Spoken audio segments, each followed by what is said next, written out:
YouTube's track record with LGBT creators isn't great.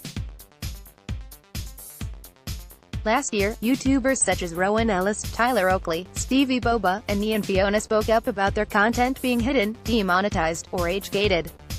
YouTube responded with posts in April and May of 2017 that said their system sometimes makes mistakes in understanding context and nuances, that restricted mode should not filter out content belonging to individuals or groups based on certain attributes like gender, gender identity, political viewpoints, race, religion or sexual orientation, and promised to fix an engineering issue that had led to the platform unintentionally filtering content.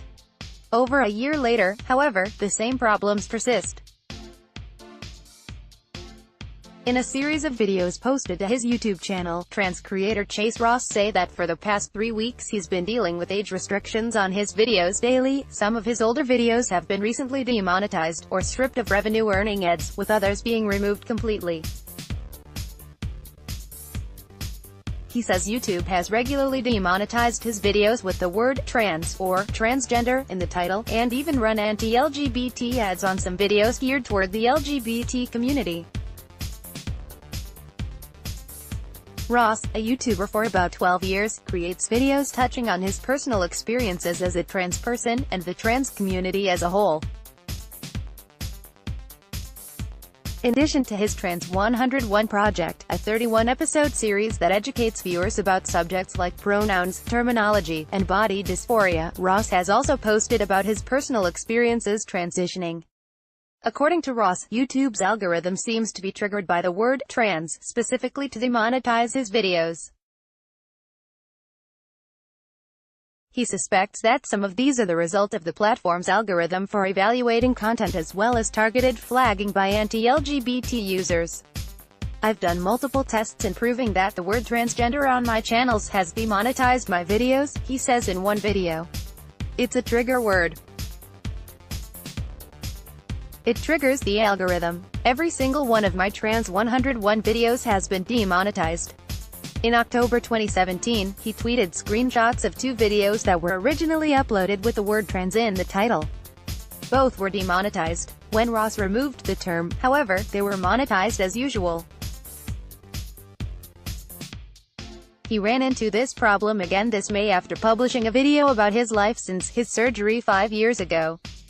He uploaded 2 copies, one that had the word transgender in the title, and one that didn't. The second I added the word transgender, it was automatically demonetized, he says.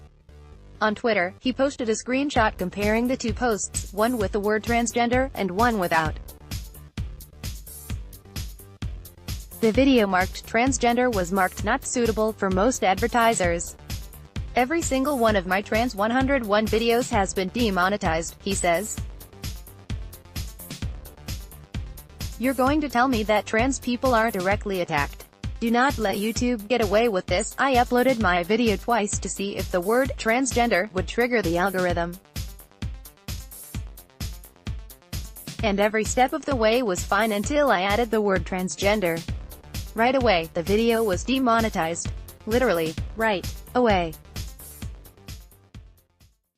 pic.twitter.com/mevcupiup, Chase Ross, @ChaserRoss, May 30, 2018. Other trans YouTubers have run into similar problems as well since YouTube's 2017 announcement that their systems were not working as intended. In April, creator Ty Turner tweeted that his channel received a strike after he vlogged about picking up testosterone that was prescribed to him. Blair White tweeted at YouTube on May 31 about a video where she reads letters from LGBT fans in the Middle East. Did you demonetize? Restrict this video where I stand up for LGBT rights in the Middle East, she wrote. I attempted to boost the voices of people in need, but you're censoring them. In an email to The Verge, YouTube denied that the use of the words trans or transgender triggered instant demonetization. We do not have a list of LGBTQ-related words that trigger demonetization, and we are constantly evaluating our systems to ensure they are enforcing our policies without any bias, a spokesperson said. We use machine learning to evaluate content against our advertiser guidelines. Sometimes our systems get it wrong, which is why we've encouraged creators to appeal. successful appeals ensure that our systems get better and better. Under automated systems like this, the burden is placed on the channel holder to appeal and hope for the best, but there's no guarantee that a video will be restored with ads or have its age restrictions removed. According to a source at YouTube, when videos are demonetized, it can make similar videos on that channel more likely to get flagged in the future. And even if the creator can successfully appeal a restriction, it may damage their potential to get views in the crucial hours after posting. After Ross's tweets about the incident, YouTube's official account responded that, "We reviewed this video and it should now be monetizing. One of our team members will be reaching out to you to discuss the details of what happened. I don't think YouTube is doing this on purpose, but I think it's something they really need to pay attention to." Ross says that YouTube has yet to reach out. "I really hope they do, and I hope we are able to talk about what is happening and how to make it better," he says. "I don't feel the explanation was fair because it didn't go into any details." A small tweet saying, "LGBT words don't demonetize videos doesn't reassure me. I don't think YouTube is doing this on purpose, but I think it's something they really need to pay attention to. Restrictions on LGBT channels don't just hurt their creators. They also remove education and information for young people who may not have access to it any other way." Ross say that he's had at least 144 videos that have either been demonetized or age-restricted. "I have seen YouTube grow into this beautiful platform of education and community, especially for the trans community," he says. "We all found ourselves here. We found our identities. We figured out who we were. We watched other people's top surgery videos and realized, oh my god, I need that feeling. YouTube has been a lifesaver for so many trans people, and I wish that this education that's available now was available when I was younger. But here's the kicker, I was under 18, so all of this education I would not have had access to, if it was age-restricted." The troubles with YouTube and LGBT content don't stop there. In a follow-up video posted on June 2nd, Ross pointed out that on top of demonetization and age restriction, some of his video were also being tagged with anti-LGBT advertisements. The organization behind the ads, Alliance Defending Freedom, has been deemed a hate group by the Southern Poverty Law Center, and has linked homosexuality to pedophilia, and advocated for the sterilization of trans people and the recriminalization of homosexuality in the U.S. "I know that it's the algorithm and the bots and the way that everything is coded," Ross says. "But you're allowing an anti-LGBT ad, a very homophobic and transphobic company, to advertise their message." He also questioned why homophobic and transphobic ads were showing up on his videos, especially given how the company has articulated its support for diversity on the platform. Last August, YouTube CEO Susan Wojcicki noted the principle of free speech does not mean companies cannot take action when that speech perpetuates negative stereotypes or the language of discrimination. Ross calls it hypocritical for YouTube to say they support marginalized creators, and yet on the other side, it's advertising homophobic stuff on our videos. "Hey, at Team YouTube, do you mind explaining why I'm receiving literal anti-LGBT organization advertisements now? Yep, with a donation link. I thought the whole point was to keep the site non-political."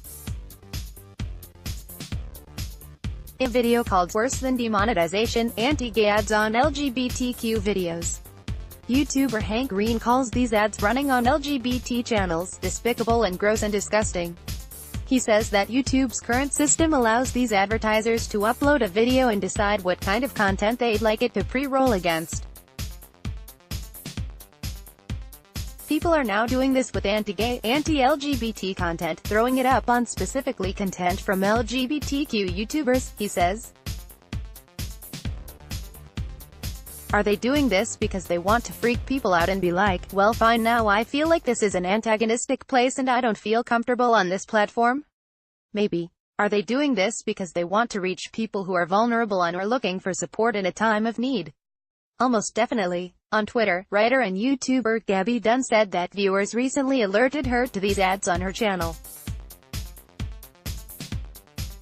Creator Elijah Daniel tweeted pictures of the ad, adding, "How fucking dare you at YouTube? You restrict creators beyond belief with what we can have ads on, but don't screen ads like this before going live, and let them run on LGBT channels for days. During Pride Month, the ads have also started to appear on other, broader channels, including musician Gabriel Kahane and YouTuber PewDiePie.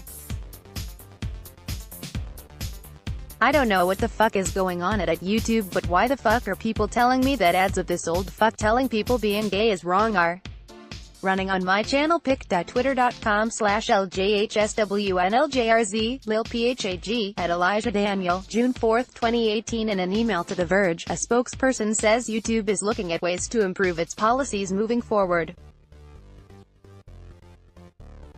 We have policies against ads on YouTube that incite hatred or promote discrimination, and all ads that run on the platform have to comply with these policies, the spokesperson says. Even when an ad does not violate our policies, we understand that creators may not want ads from certain advertisers appearing on their videos. That's why we give creators the ability to block ads from an advertiser in their AdSense account. We also give creators the option to block certain categories of ads if they choose. Ross expressed frustration with how YouTube has handled the situation so far. "It's like we can't win," he wrote in an email to The Verge.